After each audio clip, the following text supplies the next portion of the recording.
Ladies and gentlemen, welcome back to another Halloween special of Second Take Cinema, coming to you from spooky Southend-on-Sea at the Impala Films headquarters. As always, I am your host, Jamie Evans, joined by Mr. Rory Jocelyn. And today, we finish this journey we embarked on into the universe of the David Gordon Green Halloween timeline, as we take a second take at Halloween Ends.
So today we're watching Halloween Ends, which is the final film in the David Gordon Green trilogy.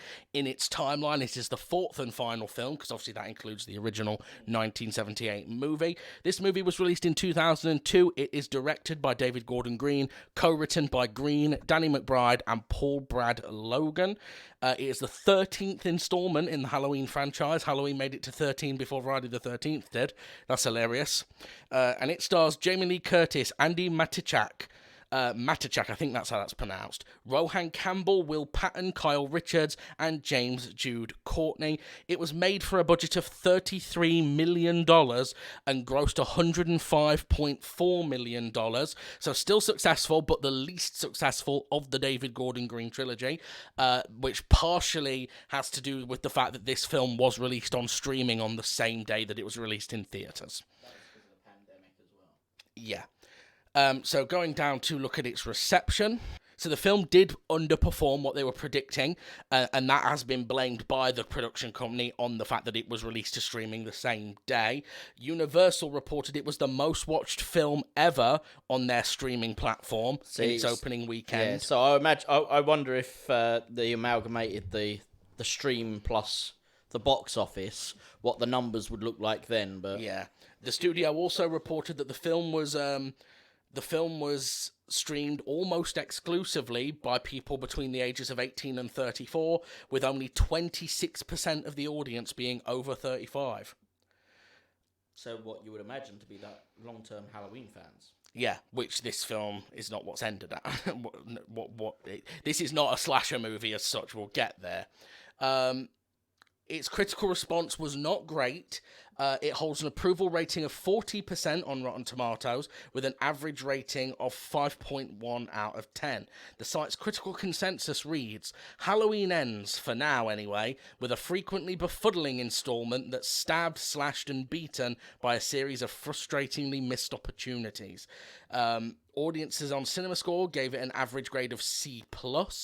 Richard Roper of the Chicago Sun-Times gave it 1.5 out of 4 stars, writing, the so-called finale of the Michael Myers saga is just stabbing, metaphors, stabbing, soap opera, stabbing, marching band bullies, stabbing, and more stabbing.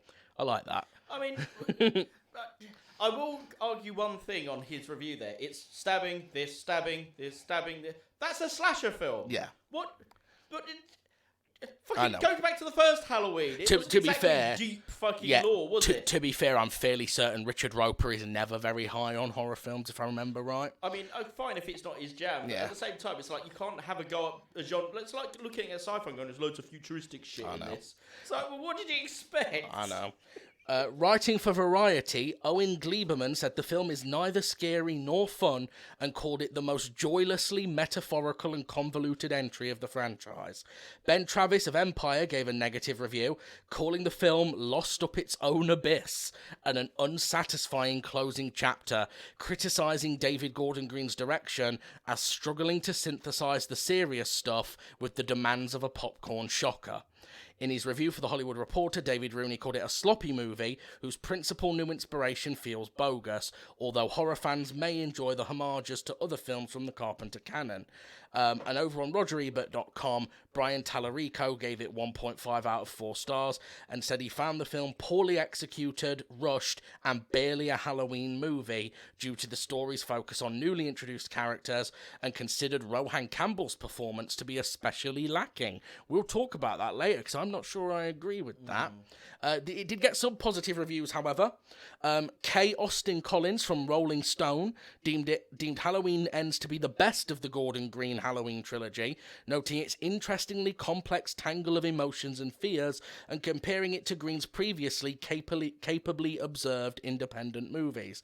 The New York Times reviewed the film as being a movie that's less frantic and more intimate than its predecessor, one that unfolds with a mourning finality. And Time Out, also reviewing the film positively, gave it a 3-star review, calling it a pleasant surprise. Okay.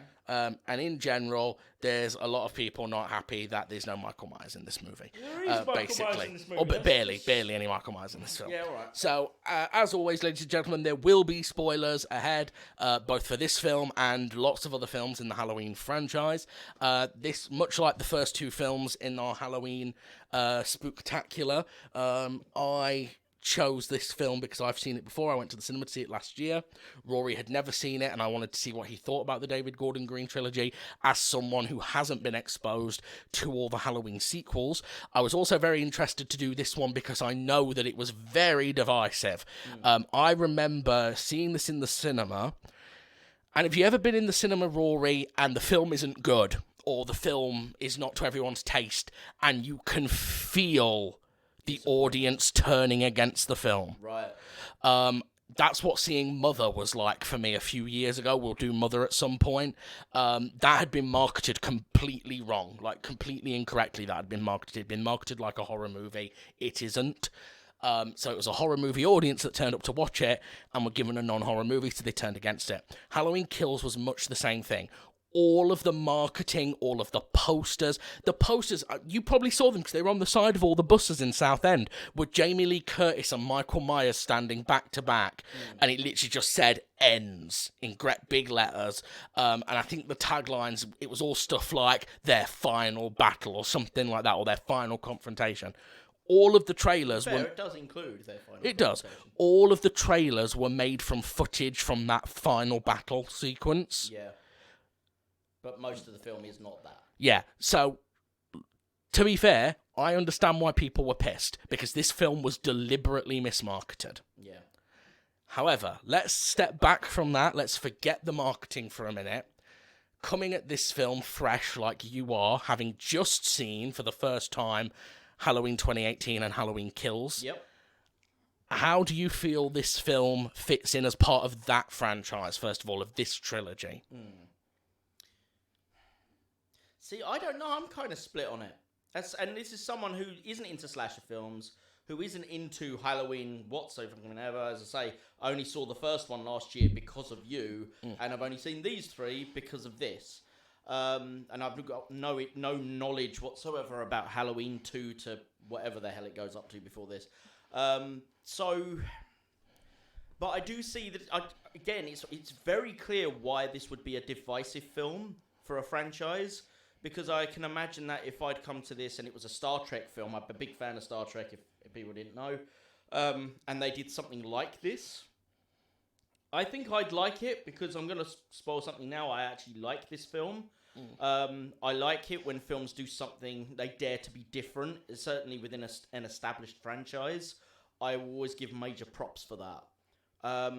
But there are a lot of people in fandoms who like things to be stuck in a very particular way. Yeah. This film doesn't stick to a rigid slasher format. Yes, there is, as some of those reviews stated, there is some drama in there. There is some romance in a very kind of light, absurd way, but there is some romance. There is, other elements that make this film something else. There's a tragedy element to it as well, of course, with the main male actor. So, but those aren't the things that people come to a slasher for. They're certainly not the things that the first Halloween was about. I think this is better than the second one. I think the second one is the weakest of the trilogy by a long, long country mile. The direction in this one, cinematography, was a lot better. It was not quite as good as the first film, because the first film had kind of a really cool style to the way they lit it that isn't in this, but the camera choices, like where the camera is positioned, is as well considered as it was in Halloween 2018. I just think the lighting lets it down. It's not quite as colourful. That may be a different cinematographer, or it may just be where they've decided to do something a bit different and make it a little bit more standardised. Everything's a little bit more plainly lit. Naturalistic. Yeah, and I like the overt colourful lighting in 2018. I don't know what to say, really, until we get into more of the meat of it, but I think this film is a really great movie. I'm not sure. I think a lot of people might have enjoyed the film more as its own film rather than as a Halloween movie. And again, as someone who does not give a single stuff about Halloween as a franchise, doesn't bother me. Really enjoyed the movie. Yeah. But if all you want is big man stabby stab, then yeah, you're going to hate it. I think the big problem is, and I don't know why they don't learn from their past mistakes, the problem is this is the last film, in theory. In actual fact, they're already talking about more Halloween movies. Yeah. However, they've been very clear that there will not be any more by David Gordon Green, there will not be any more with Jamie Lee Curtis in it, and there will not be any more produced by Blumhouse. Blumhouse, actually, this was a limited contract. When they finished Halloween Ends, the rights reverted back to Malek Akkad.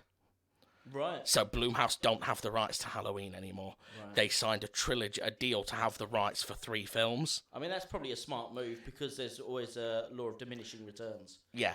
The problem is... The way that most slashers kept their money rolling in was to reduce the budget from sequel to sequel, so that the comparative lower intake would still reveal profitable. Profits. Yeah.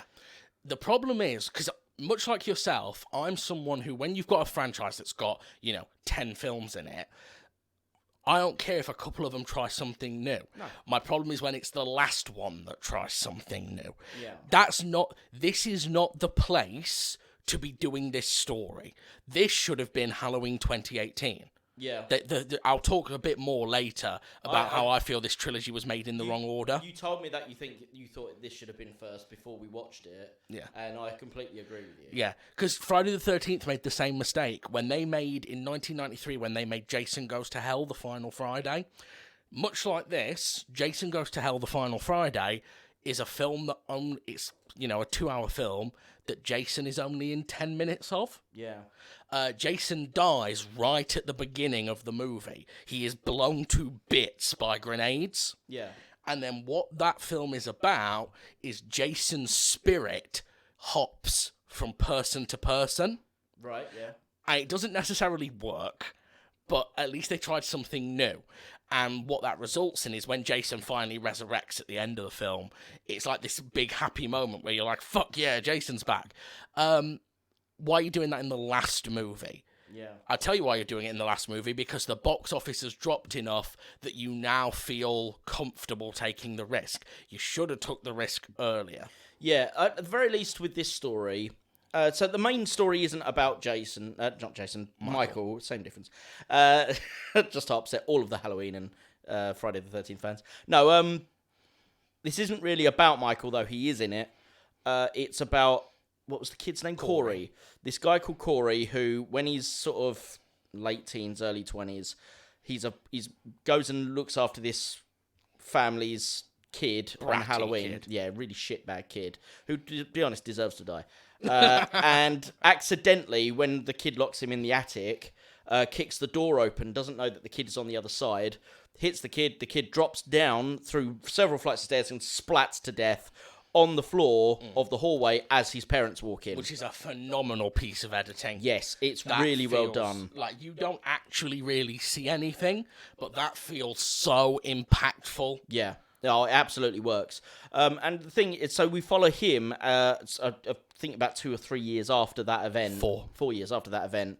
And everyone in the town is kind of is ostracized because he's the guy who killed a kid and got away with it. Yeah. Because it was clearly an accident, but nobody cares about the fact of that. It's, he killed a kid. It's his fault. He was in charge.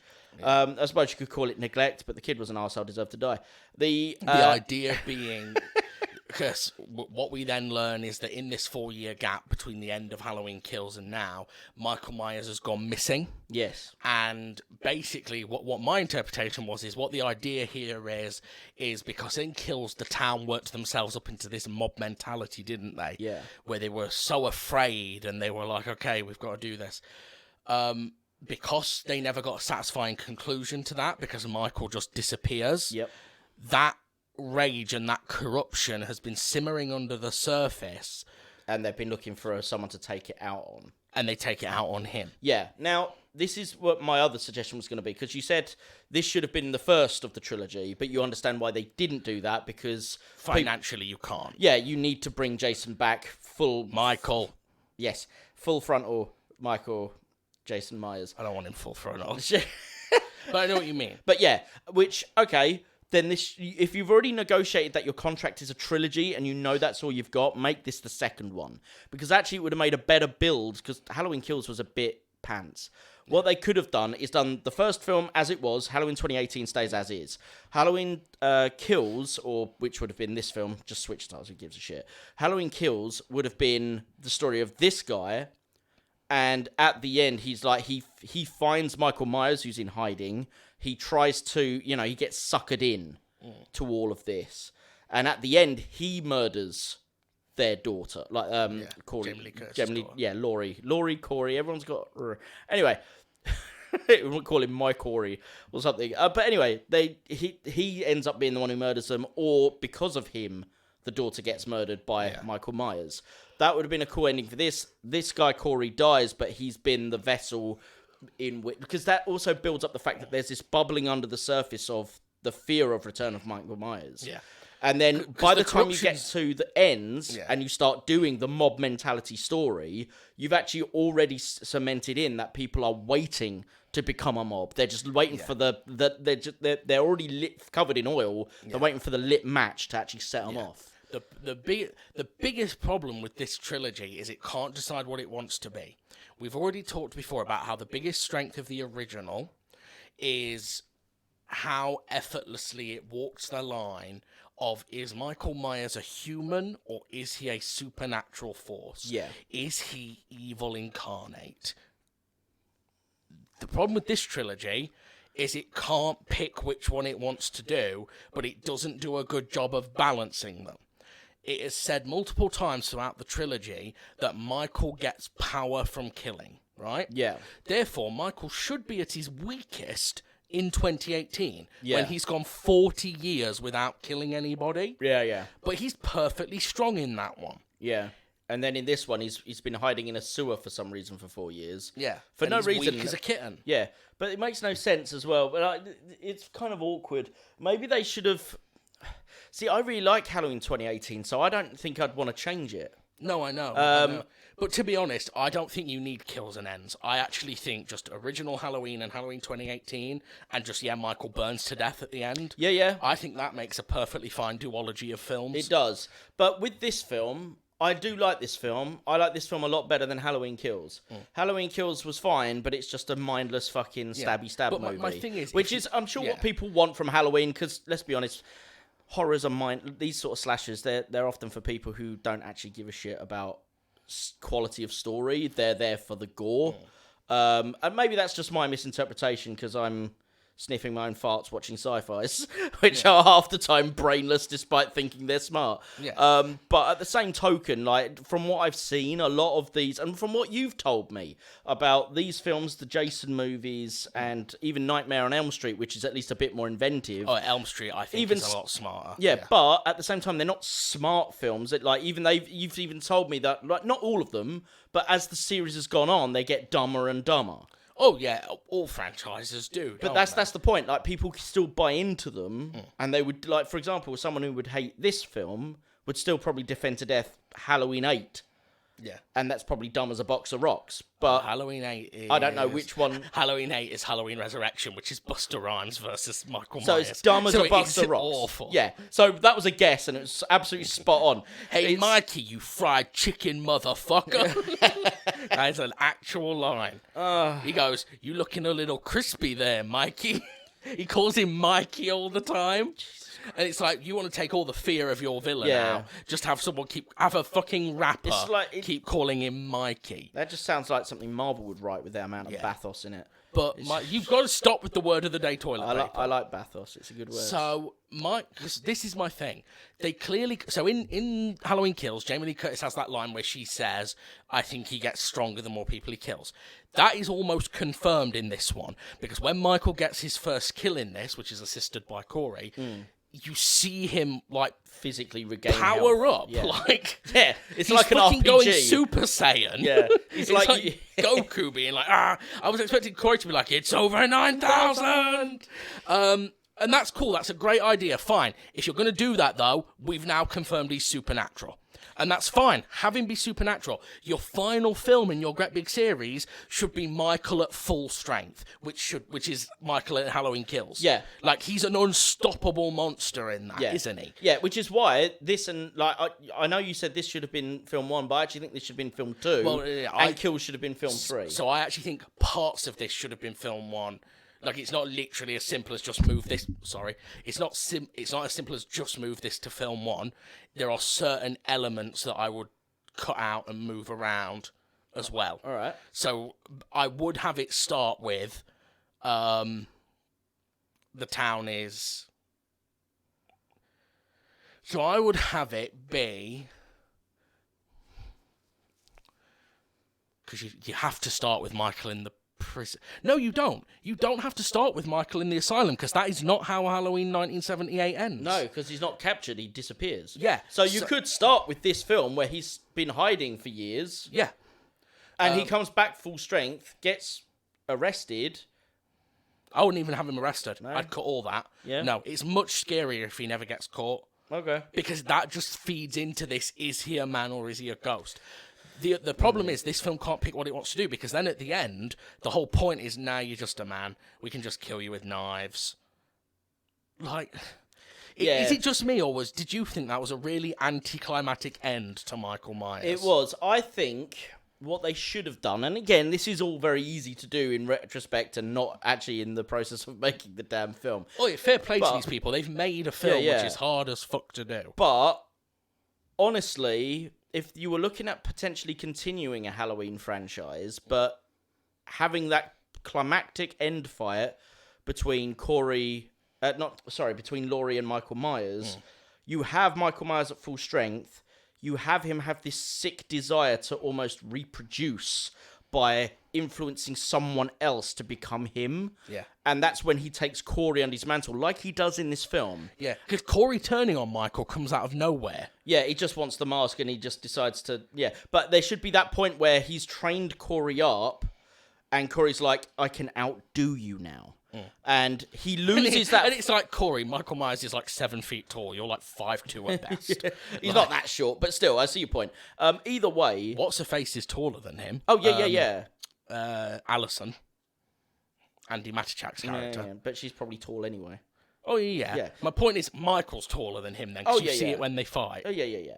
But I think he should have...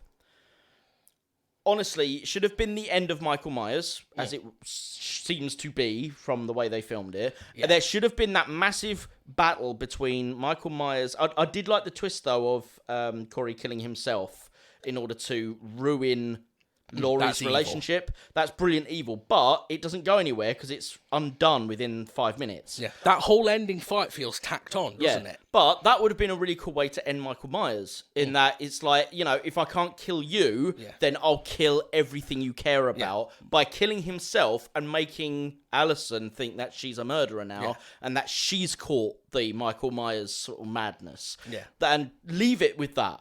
Leave it that the family is now split. Yeah. And then now Michael Myers is dead. The only thing that can kill Mike Myers is himself. Yeah. He kills himself, Hitlerizes himself. Well, he did. And he did the Love Guru, and it destroyed his career. Different Michael Myers, I think. Or is it? Can you imagine? Could you imagine it ruining the tension though? Like Michael Myers turns up. Do you remember the bit in the original when he comes in? You pull and off he's his mask and he Bob? just goes, "Yeah, baby, yeah." Yeah, thank you for ruining my joke. Oh, sorry. You do the joke. No, it's too late now. Let's move on. Oh, go on. I feel bad. I didn't know you were going for that. I was going to do the You bit. said Love Guru. I was going to do the bit after he's killed Bob in the original, and he comes in the ghost sheet with the glasses on, and the girl pulls the top down and goes, "See anything you like?" He pulls off and just goes, "Yeah, baby, yeah." My mojo's working, baby. But yeah, I think Dr. Loomis should have a mini-me. Yes. And then that's gone full circle because Dr. Evil is based on Blofeld, isn't he? Yep. Who played Blofeld? Donald Pleasance, who plays Dr. Loomis. There you go. There you go. It comes full circle.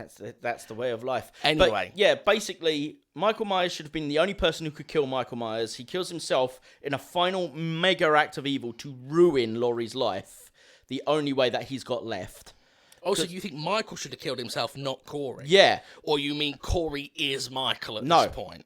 Michael kills himself to fuck up Laurie in the most devastating way. Okay. And then Corey is left to become the new Michael Myers. I see. Because the thing is, you can only bring back Nick Castle so much before he literally dies in real life. Well, to be fair, Nick Castle doesn't play him for most of this trilogy. But James Jude Courtney My point is, we all know Michael Myers is getting too old. Certainly if you're going to keep casting Jamie Lee Curtis, who is visibly getting older, because we actually see her face for the most part. This is one of the reasons I don't like how often you see Michael's face in this trilogy. I like the idea that Michael isn't aging. Okay. But I'm not going to lie. But that goes into the supernatural side, which this was I'm not going to lie. with. I prefer the first one where it's toying it. Yeah. But if you have to confirm, which this one ultimately does confirm, he's a mortal man. Yeah. I would have gone the other way. I personally am always a fan of confirming they're supernatural. Okay. I think it's much scarier, and I've always thought of Michael Myers as more or less supernatural. But that's why I would like the idea. If we were going to go with he's mortal enough to die, then the go with evil lives on. Yeah, the evil lives on in Corey. But not only that, that the only one who can actually kill him in the end is himself. Yeah. Because that way, Laurie doesn't get the kill.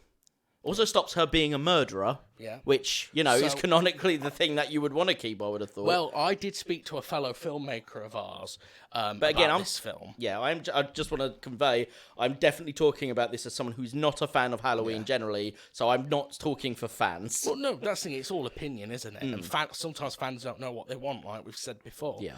I was talking to a fellow filmmaker of ours about this film, and he really likes this film, and he said he has one big problem with it. And that big problem is that Jamie Lee Curtis survives the movie. Yeah. He felt that Laurie and Michael should kill each other. Yeah. And I thought that's what they were going to do, because you get that bit, don't you, where she's killed him and he's bleeding out, and then he grabs her by the throat. Yeah. And she's like, which is really cool how he just pulls that knife out of his hand. Yeah, and he splits his hand open. Yeah. And she's going, do it. And you get those flashbacks to not only the David Gordon Green trilogy, but the original. Yeah. And the music. And to be honest, that's when she should have died. It kind of feels like that was the ending, and then they showed it to a test audience, and the test audience went, no, we want a happy ending. Because it really does feel tacked on that Alison runs back in, and it's like, no, I won't let you die, even though I hated you literally 20 seconds ago. Yeah, the ending doesn't know what to do with itself, and that's the ultimate problem with this film. Yeah, which is why, despite the fact that it's got a really interesting story, I really like the story of Corey. That's a horrible rhyming thing I didn't mean to do. But yeah. I didn't mind his performance. Let's talk about the fact that guy in that review that we read said that his performance was really bad. I thought he did really well. I thought Rohan Campbell was fine. Yeah, I thought it was really good. I felt at all time. I remember watching it in the cinema, and I always felt on edge. Like they managed to get someone who felt believably like both a nerd and a psychopath, which is hard to do. A lot of the times, it feels like a lot of times you'll watch it and it will be like, say, I don't know, like Willem Dafoe, because he's good at playing psychopaths. Yeah. It'll look like you've cast him to play a psycho and he's just pretending to be a nerd. Yeah. Or it'll look like you've hired a nerd and they're pretending to be a psycho and they're not really getting there. Yeah. This guy managed to do both, I felt. Having said that, though, nerd who is also a psychopath, Hannibal Lecter. He's a nerd. Hannibal Lecter's got to be a nerd.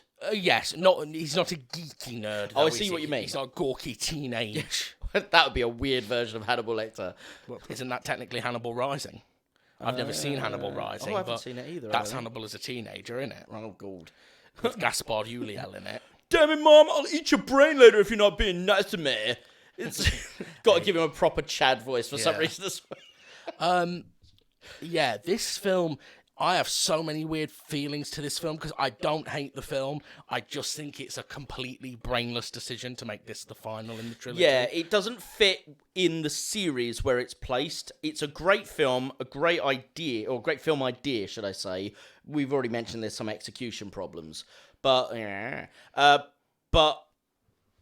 is I think this is a good addition to Halloween. But as a finale to your big bad monster, it doesn't feel right. I understand the disappointment people had as fans. Though, I mean, you've told me before that Halloween has ended a few times. This is not its first finale. Oh, they have permanently killed Michael Myers. Hang on, very quickly, I'll do the count. So he permanently dies at the end of Halloween 2, where he gets blown to pieces. Yep, which is why Halloween 3 was completely different. Yeah, then they resurrect him with barely a scar on him. He is then killed again permanently at the end of Halloween H2O, but that made so much money that they greenlit Halloween Resurrection, which the way they get out of that is they retcon the ending of it. At the end of Halloween H2O, Jamie Lee Curtis beheads Michael Myers. She pins him to a tree trunk with a van, so he's like trapped at the waist, and chops his head off with an axe, right? At the beginning of Resurrection, they flash back to that and go, but minutes after the credits rolled, we went and unmasked him, and it was the wrong man. Michael Myers had put his mask on an innocent bystander and crushed the bystander's larynx so they couldn't tell anyone. And you're like... That's a reach. Yeah. Yeah. So, yes, they have ended this franchise a few times. So, out of all the endings of the franchise... Yeah. Which is... not necessarily what you think is the best ending, though you can bring that into it as well. What is generally considered by fans to be the best finale to the series? I don't think there is a consensus on that, to be fair. For me personally, I'm going to pick an ending where Michael does die, but the true answer is the best ending is the first ending. Michael being shot 6 times, going over that balcony. Donald Pleasance goes and looks over the balcony. Michael's gone. Jamie Lee Curtis just starts crying because she knows he's still out there. And then we just get those static shots of all the locations that we've been to in the film. Yeah. And all we can hear is... while the starts to play. That's the best ending to any of the individual films. But picking an actual ending for Michael Myers, I think the best one, to be honest, is probably Halloween 2, the original Halloween 2. That is set in a hospital on the same night as the original Halloween. Michael chases them down to the hospital, and the way they beat him is... she's already blinded one of his eyes, hasn't she, in the first film? Yeah. She sticks him with the coat hanger. Yes. They stick I think it's a syringe they stab his other eye with. So they blind him. Right. And they're in a room that's got gas tanks everywhere. And Michael, there's this really cool looking effect. Oh no, they must stab him in both eyes again because he's got blood running down the mask out of his eye holes. Right. So it looks like he's crying blood, which is a really That's cool really looking cool effect. yeah. And he's just swinging blindly because he can't see them anymore. And to distract him, they're turning the gas valves on. Right. So it makes the noise. Yeah.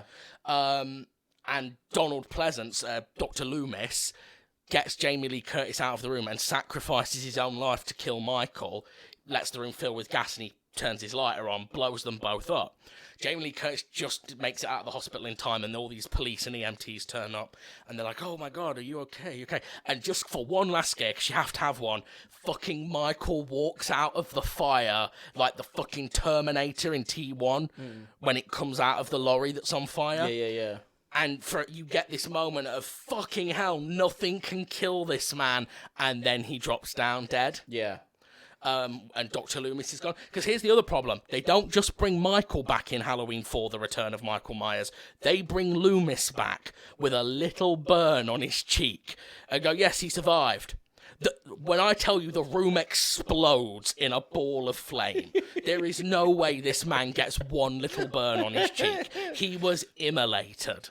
Like, a bit like Demolition Man when he's running through buildings and then you see the whole building, all the flames come out all the windows, and as the flames engulf him, he's just going as he runs in slow motion, and then he's on the floor and it's like his hat's a bit singed, and you're like, mate, yeah, dude, no. Yeah. So this film, let's talk about this film. Let's take it out of the context of the Halloween franchise for a minute. Okay. Because I think we're in agreement that it's not a good ending to a franchise. No. And it's not good, just for any filmmakers who are listening, it's never good when you deliberately mislead your audience with your marketing. No. I know you always think it's going to end well. It never ends well. All you do is piss off your audience, who then go and tell everyone else not to watch your film. Yeah. I remember, so I kind of knew what was up with Halloween Ends, because I saw it the day it came out, but I had work that day. I say I saw it the day it came out, I saw it the day after, because it came out on like Thursday night previews, Right. and then I went to see it on the Friday night, I think it was. Which was its main opening night. Yes. I was at work that day, and during my lunch break, I'm scrolling through Instagram, and I start seeing all these reviews for Halloween. And I'm not reading the reviews, but I'm seeing it's getting really low scores. I'm like, okay, well, it's a slasher film. That happens. Especially from mainstream critics. They've never treated slasher as a very good genre. No. Even the original Halloween, like, I think its critical reevaluation came later. Yeah. That happens a lot with sci-fis as well. Blade Runner was slammed when it came out. It happens with a lot of genre stuff, because critics think genre is for low IQ idiots, and it's not. And drama generally gets overinflated when it comes out, but it's not generally remembered as much unless it's a particularly strong drama. Yeah, it's ridiculous. It's people wanting, and we know this, we know people who are like this. I'm not going to name any names, but we know people, we meet people in our career who are exactly like this, where they just want to seem smarter than everyone else, even if they're not. So they'll sit there and be like, yes, legitimately my favourite movie of all time is this 4-hour Belgian movie where absolutely nothing happens for 4 hours, and then right at the end, this woman stabs a man. I just felt like it was a very real representation of, I don't know, fucking bored domestic life. Yet, guess what? You haven't got a movie. Yeah. It's why Jarhead's garbage. Have you ever seen Jarhead? No. I will never watch Jarhead again. Like, it's not even worth watching on this show. That's what I think of Man of Steel. It's an Afghanistan war film with Jake Gyllenhaal in it, who's usually a very good actor. He joins the army, he goes to Afghanistan, nothing happens. Then nothing happens. Then nothing happens. Then he starts to hallucinate a bit. And then nothing happens. And the whole point of the film is it's about the tedium of war. Because apparently in Afghanistan, they train all these men to be killing machines, but in the Afghanistan war, there was a lot of just waiting around, apparently. Yeah. Because by now, technology's got good enough that you don't send soldiers in, you just call in an airstrike. Yeah. or something. It was so dull. If the point of your movie is nothing happens, you don't have a movie. I'm sorry, and I'm being really opinionated now. And yeah, I don't deserve to be. I made fucking Candy Heart, one of the worst movies that's ever been made. But fuck it. It's not edited together yet. You might salvage it. We know it's one of the... Uwe Boll could have made a better film than Candy Heart. No, I won't have that, Jamie. No one is that bad. Postal is a better movie than Candy Heart. No, it's not. Postal got J.K. Simmons. Yeah, do we have J.K. Simmons? Yeah, J.K. Simmons came because there was money. Yeah. Did Candy Heart have money? It had 20 grand. Yeah, but it didn't have... Which probably is what J.K. Simmons gets paid for an hour of his time. Yeah, exactly. I could have put J.K. Simmons in it for 1 hour. Well, you've got a scene still to film. I'd literally have just had him be I would have had him be the newspaper editor. That would have been awesome. I literally would have done a joke where she's like, I'm trying to do this because he's obviously telling her not to investigate the drugs, isn't he? Yeah. And he's going, focus on local matters. I'd have had him go, focus on local matters. You know, people don't care about this. They want pie contests. They want pictures of Spider-Man. What? Nothing. I didn't say anything. Pictures of Spider-Man. Bring me pictures of Spider-Man. Just have it as a one-off comment. Yeah. And he never returns to it. Pictures of Spider-Man. Yeah. Anyway, if you're gonna get a celeb for it, that's the one you go for. Anyway, I'm off my soapbox.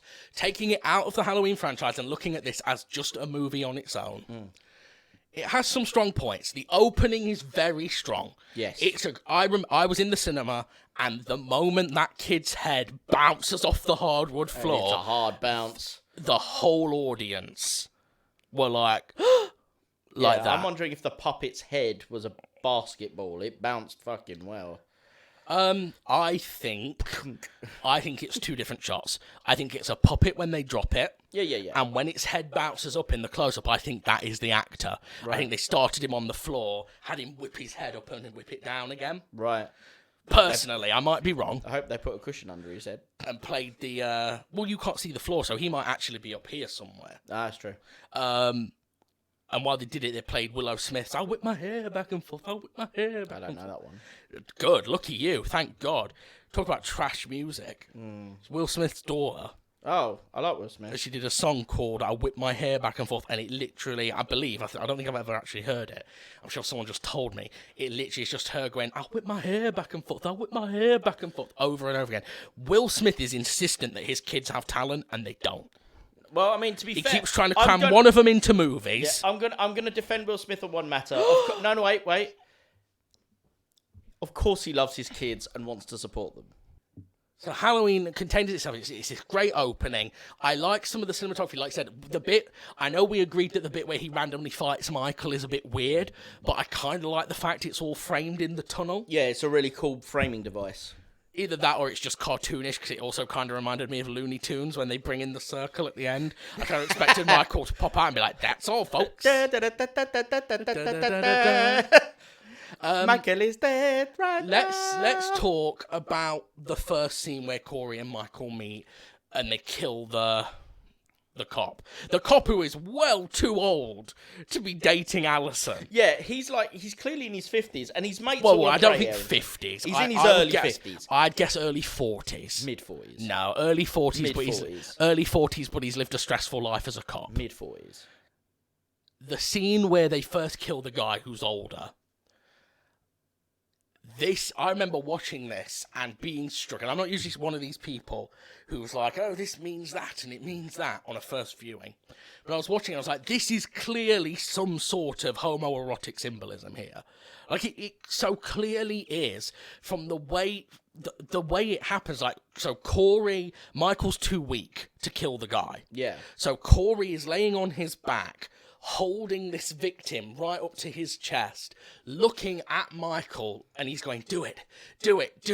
And Michael comes walking up, and he's like, limping, and he's all fucked up. And the knife comes up slowly, and it plunges down. And then he does the thing where he orgasms, basically, where he's like trembling and stuff. And it's just got this weird homoeroticness to it. I mean, I didn't read any... Well, I suppose... I do wonder if maybe we're reading more homoerotic, or you're reading more homoerotic, because you did this with Split Second as well. Possibly, but... you were like, sharing a cigar is a blowjob reference, and then now you're like... Stroking his ear? Stroking His Hair was a bit Split queer. Second was more gay than this is. It definitely was. Yeah, I agree. But there is a long history of reading homoeroticness into villains in horror. Right. It's not necessarily a proud tradition because the implication is that they're always the villain. But seriously, like as I show you more horror films, you will see that queer coding is in so many horror movies. Honestly, I think Michael Myers must be bi because he doesn't mind penetrating anyone with his knife. Well, this is the thing. So because I remember saying in uni once, a knife doesn't always have to be a penis. Sometimes a knife is just a knife. And one of the lecturers agreed with me. He's like, yes, sometimes it's just because you want to do a film where someone stabs people. With his penis. Yeah. There's been lots of stuff written by like Laura Mulvey and people like that about how horror slasher movies in particular are always a metaphor for rape. Because it's a big, burly male killer with an attachment. And there is a lot of times in a lot of slashers where they're like, there's a suggestion that the killer is impotent. And that's where their rage comes from. That's not the case with Michael Myers. With Michael Myers, he's just silent. Yeah, also it's not the case with Corey because we see he has performed admirably for Alison. Well, we don't know that. We don't know that they were sex. in bed. Yeah, but they could have just slept together. What, naked? Yeah. After running up the stairs together, giggling like school. Fuck off, man. They clearly had sex. What I'm saying is we don't have any confirmation. We imply that they did, but there's no confirmation. I need to see a load on the sheets. Oh, dude. Dude, Or like you've been watching too much porn. Or a torn condom wrapper. No, I'm bringing about my...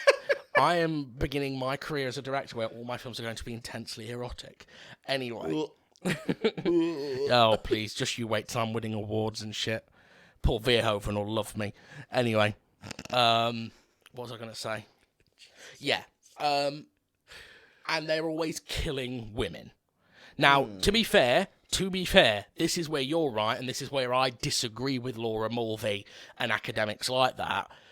They always conveniently forget that there are male victims in these. Yeah. So the cop in these in films is definitely male. Yeah, well, take the DJ's male. Take any Friday the 13th movie. The doctor's male. Usually there's an even number of men and women that Jason kills, roughly even. It's always a girl who survives. Right. Nearly always, because it's a. It's generally considered that women are better as protagonists in horror movies because they're at a disadvantage. There's a consideration that women have a physical disadvantage, but there's also the fact that when a woman screams, there is an innate feeling of wanting to protect them, which you don't get with men. If you see a man scream, in fact, men are emasculated for showing any form of fear in a dangerous situation. We are going to watch... So it's mocked rather than... you don't sit there and go, that man's screaming, we better help him. No one cares. We are going to watch the perfect example of this, and I'm sorry to divulge topic for a minute, but hopefully fans will like this because it is still horror film related. At some point, I am going to show you A Nightmare on Elm Street Part 2, Freddy's Revenge. Right. Freddy's Revenge is an incredibly unusual slasher film in that it is a slasher film in which the main protagonist is a man. It's also the only Freddy film where Freddy's motive is not to kill the main character, it is to possess them. Right. Elm Street 2 was absolutely destroyed on release. Like, fans were like, this is garbage, what is this? Why is it a bloke? He's so weird, he's so feminine. He's even got a feminine name, his name's Jesse. We all talk about Jesse. And over time, it's become, like, it's had its critical reevaluation, and people really like Elm Street 2 now. It's really weird, and it's a massive example of this queer coding as evil thing, because basically, Jesse is, not to spoil it for you, but basically, Jesse is this teenage boy in the 80s. We're talking the height of the AIDS pandemic here. The actor playing him actually was gay, but wasn't out at the time. And I think the writer was gay as well. Because the director claims he had no idea there was all this gay subtext in the script. It's not subtext. It's text. Like, his recurring nightmare that he keeps having at the beginning is he keeps going to a gay BDSM bar. Yeah, where they're all in, like, leather and chains and shit.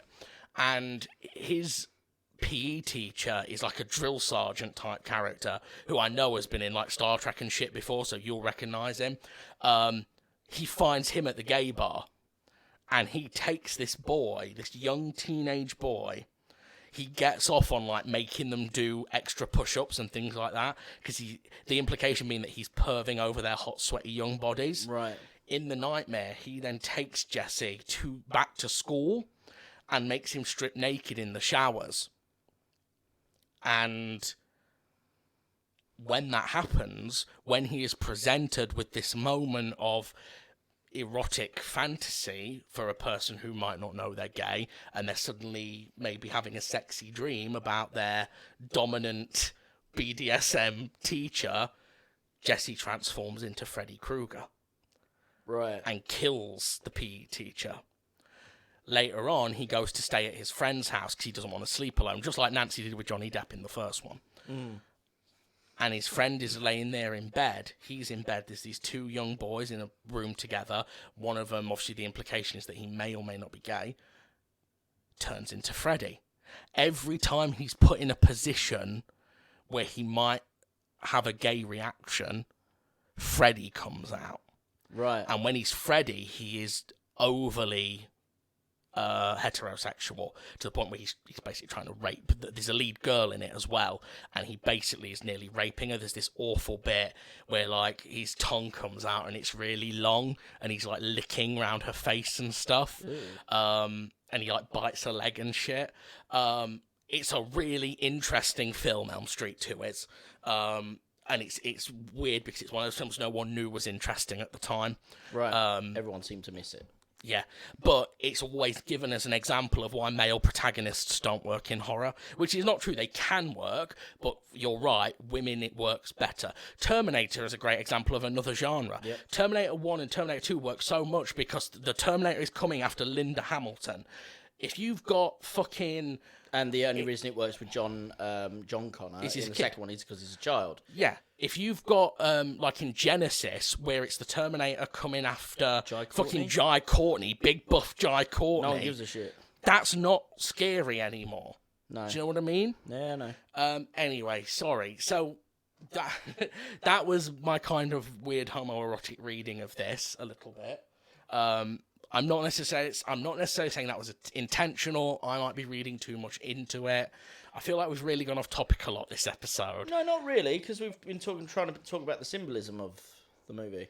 Do you think maybe we're reading too much into it? I feel like David Gordon Green's intention with his trilogy, I feel like his intention very much was to elevate above the slasher genre. Yeah. Whether he succeeds or not is a different issue. I think that's why I like it. But Halloween Kills, which is the most slasher of the three, is my least favourite. Whereas it'd probably be the other way around. Most people probably think Halloween Kills is the best one. Kills is quite badly seen as well. Oh, okay. 2018 was very well received. 2018 is the best one. The reason Kills... Some people do like Kills. Gorehounds like Kills. The reason people don't like Kills is that's not a Michael Myers character. I know this is going to sound stupid to you, and it kind of sounds stupid to me, and I'm saying it. There is a difference between Michael Myers and Jason. Not much of one. They're both big men in masks, and they don't talk, and they kill people. I grant you, there is not a big difference. It's a stylistic difference. Jason is the one who just goes around and murders. He's super brutal with his hands. Lots of neck snaps, lots of ripping people's limbs off. Michael has always been more... When he's at his best, Michael is a spectre. My most commonly associated image of Michael, if you say to me Michael Myers, the image I always think of is the bit in the first one when Laurie Strode is leaning against the closet and he fades out of the darkness over her shoulder. Right. That's what I imagine of Michael. When I imagine Jason, I imagine Jason kicking down the door of a cabin. You know, he's a big muscular dude with a machete. There is a difference to them. That when we watch them Friday the 13th, so you Jason might never understand. has a supernatural slant to it. Oh no, he always does. Jason is very much supernatural. So there's a key difference in their backstory, which is Michael Myers. It is implied is born evil. We're discounting the Rob Zombie ones for now because it's a different backstory in the Rob Zombie one. Jason is very much supernatural. So the key difference in their backstory, which is Michael Myers, it is implied is born evil. We're discounting the Rob Zombie ones for now because it's a different backstory in the Rob Zombie one. In this, we see in that original one that at 6 years old, for seemingly no reason, he picks up a knife, murders his sister. Yeah. Right?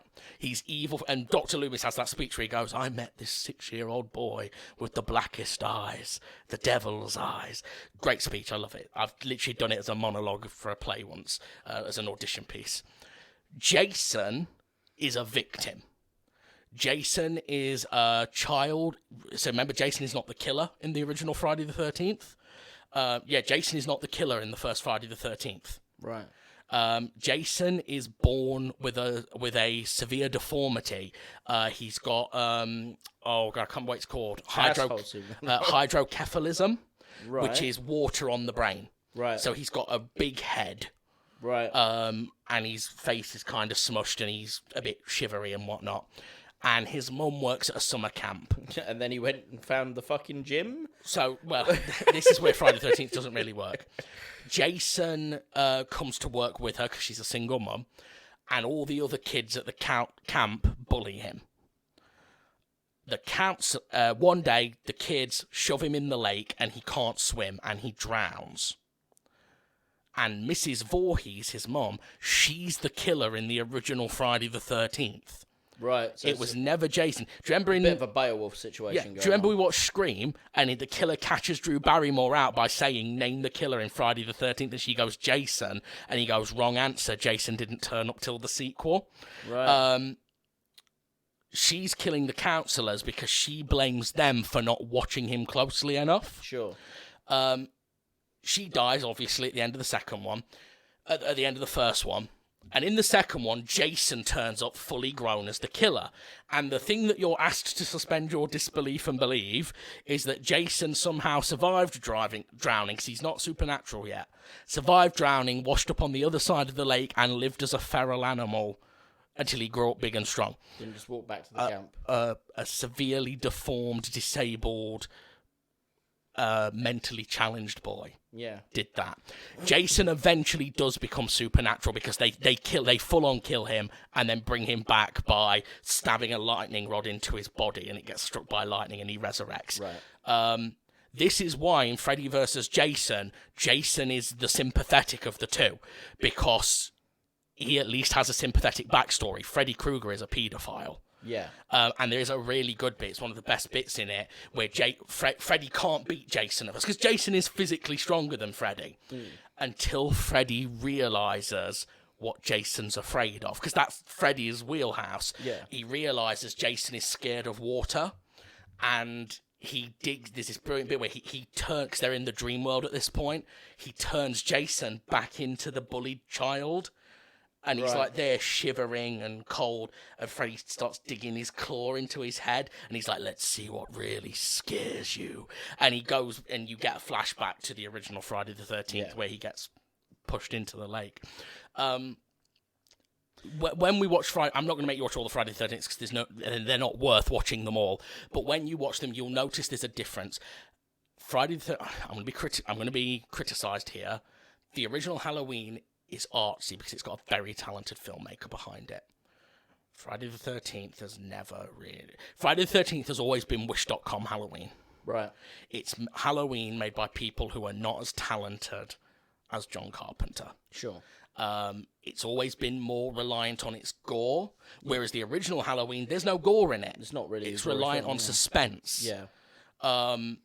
That's the difference. In Halloween Kills, Michael is much more like Jason. That's very Jason, to just keep walking while you're being shot and stuff. Yeah. I don't like that in villains, to be honest. That unstoppable. I like there to be the fact. It's a hard thing to pull off. It can work. It works in Terminator 1.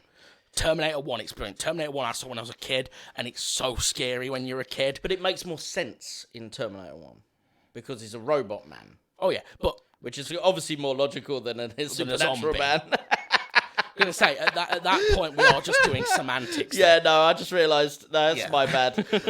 One thing I will say about this film is that it felt to me like there was an unfortunate, or at least I got an unfortunate read from it a little bit, or at least something that they could have resolved more. The town never suffer for their bullshit. And the thing is like, so let me explain. Corey is a sympathetic villain. He didn't need to be a villain. Yeah, right? he's a sympathetic villain until the film forgets that he's a sympathetic villain and suddenly he just becomes a villain. Yeah, because... And you're like, wait, why? What happened? Yeah, and it's because the idea, I think, is that after the kids pushed him off the bridge and tried to kill him, he just cracked, and the presence of Michael Myers did the rest. Now, I don't like the idea that, because someone's bullied, they therefore equal mass murderer. But, you know what? If we're going with it, okay. And he suffers for the murders that he does, and he gets his comeuppance and things like that. Fine. We're building on the fact that there is an innate evil in him, which he's been trying to fight against, which comes out because of the presence of Mike Myers. Okay. But let's be clear, none of that would have come out. Like the death of the kid at the beginning is pure accident. It's shown to be pure accident. So he's not evil in that act. No. He's unfortunate. And he's shown to be a prat. He keeps on nearly getting hit by vehicles as he's riding his bikes.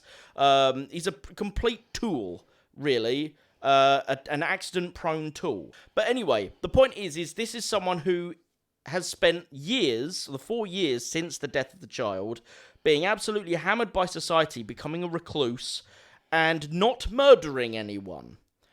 And when he starts showing his face again, the town start going for him. They start beating him. They start assaulting him. This group of fucking band players, or what's it called? Band geeks. Which is hilarious. That is the funniest thing this film does. Stupid. Anyway. It's because it's so traditional. It's so traditional for the bullies to be the jocks. It's so But they're dressed like jocks. Well, the main guy's dressed like a jock.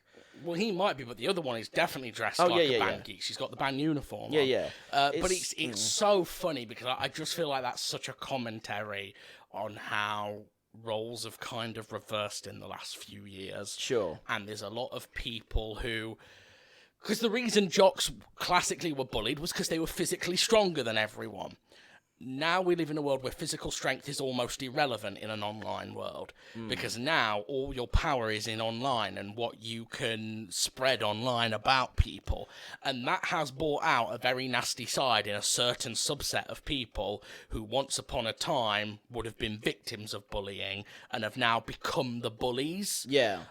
Which is a fascinating topic. I'd love to do a film about that. Yeah, at some it doesn't point. really lean into that, though. It just puts people in a band uniform who would otherwise have been dressed as jocks. Yeah. Except none of them are built like jocks. The main guy is. No, he's not. He's way skinnier than Corey is.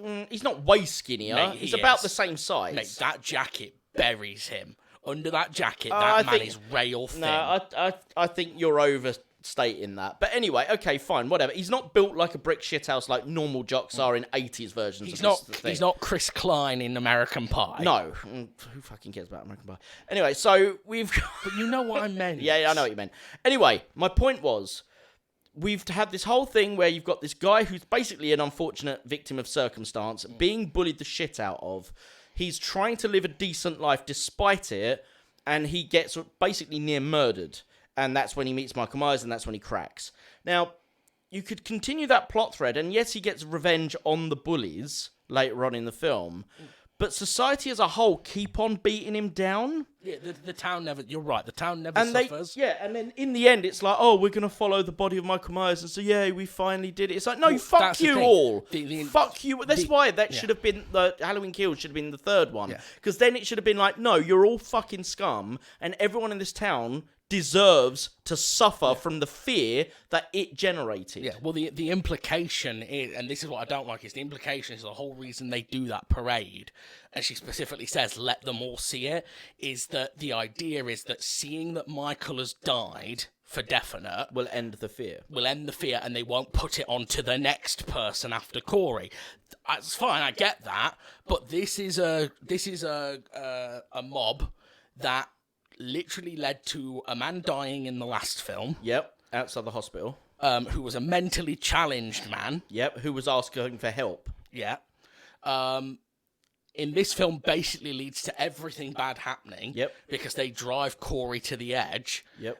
Over an accident. Yep. And what I do like is this film does have a little bit where they talk about apathy, because there's a bit where you meet the dad of the kid that died, and he's got this bit where he says to them, I never blamed Corey. Like, I always thought he was a good kid. I knew it was an accident, but I've never said anything to him. And by the time he finally does say something to him, it's too late. Corey has become Michael at this point. Yeah. And he just drives off. And I love that they included that, because it's this suggestion of, if you'd have just reached out to him, if you'd have just said to him, like, I know this wasn't your fault, that might have been the difference between him snapping and him not snapping. Yeah. Just having that one olive branch offered to him. Yep. So I'm really glad that they included that, because I feel like that is a very good metaphor for people who actually are in situations like this. Yeah. Not necessarily with murder, but no, but people in who general, are in desperate situations, who are struggling with mental health or depression or things like that. and certainly people who are stigmatized, I suppose, by society or shunned in some horrendous way, sometimes for things that aren't even their own fault. Yeah. Having that one branch offered to you can make all the difference. They should have capitalized on that a bit more. Yeah. So overall, I have mixed feelings about this film. I don't hate it. No? I think it's in the wrong place in the series. And I think they did a real shitty thing by marketing it the way they did, knowing full well that wasn't what the film is.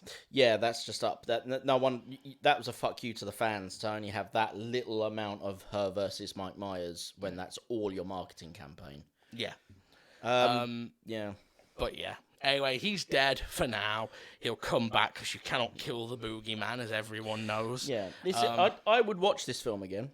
Yeah. I wouldn't necessarily watch Halloween Kills again unless I really had to. Yeah. Halloween 2018 is the best one out of the series so far that I've seen. I actually prefer it to the first one. Yeah, I prefer the first one. That's fair enough. I don't think any of them are shot as well as the first one. See, that's the thing that I really like about 2018. I think it's shot better. I do think it's shot well, but that first one, that is one of my favourite shot films of all time. That's the original enough. Halloween. I love I think as well, because you just would not get a film shot that way these days. Because these days, no studio will let you leave a shot lingering for that long. Sure. I love that it's just these long lingering shots, and like you'll just see Michael Myers just randomly standing next to a bush in the street, staring at them, and they're like, what is that? They did have a little bit of that in this, though. There was one shot when the cop goes down into the sewer where you'd never noticed before that Michael Myers is actually visible in the back of the shot in the dark. I liked that. Yeah, just like the guy missed him, but we can still see him. That's a really cool idea. I like that. I liked that. Anyway, that's all I got.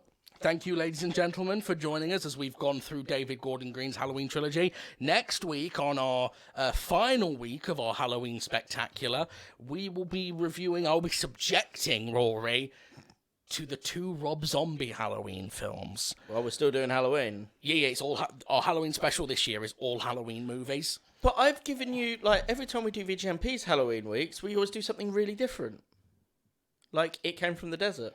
Which Halloween fans, you'll love It Came From the Desert. Yeah, but I wanted to do this experiment. I'm lying. I wanted to do this experiment where you haven't seen the original timeline. Sure.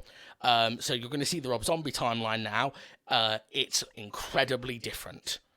It's not good, but it's very different. I can say that. I like Rob Zombie as a guy. He seems like a very good creative guy, and fair play. He always makes what he wants to make.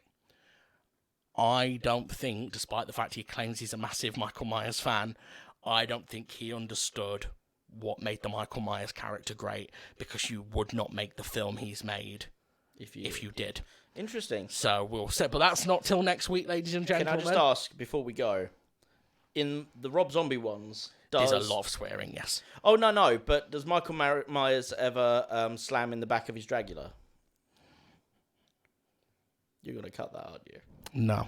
Yay! No, we're just going to let it go out to silence like this now. Hey, and then just put...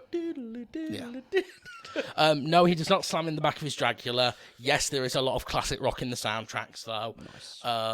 And yes,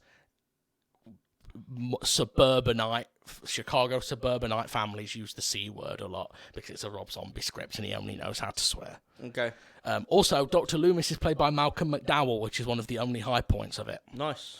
I mean, I still miss Donald Pleasance, but Malcolm McDowell's a very good actor as well. He was good in Star Trek, even though his role was written a bit garbage. Yeah. Yeah. Anyway, thank you, ladies and gentlemen. Have a great Halloween. We'll see you next time.